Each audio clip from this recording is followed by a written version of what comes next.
Parliamo delle novità editoriali in Campania, Lo Scaffale, a cura di Carlo De Cesare. Vediamo.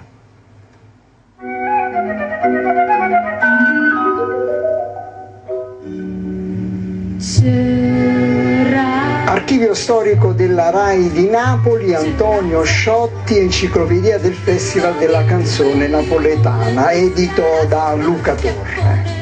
Nel panorama delle tante pubblicazioni, qual è la peculiarità di questo testo?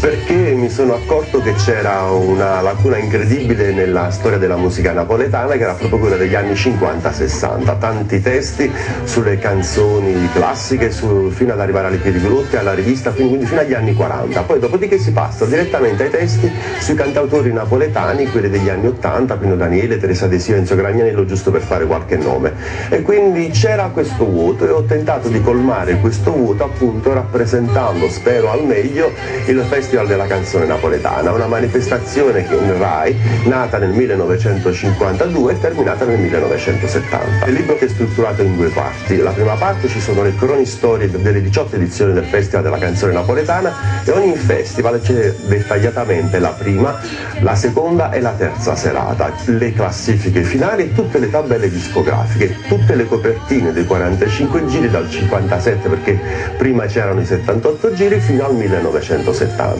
La seconda parte invece ci sono tutte le biografie dei 196 personaggi napoletani e non, anche degli stranieri, che hanno preso parte a questa manifestazione.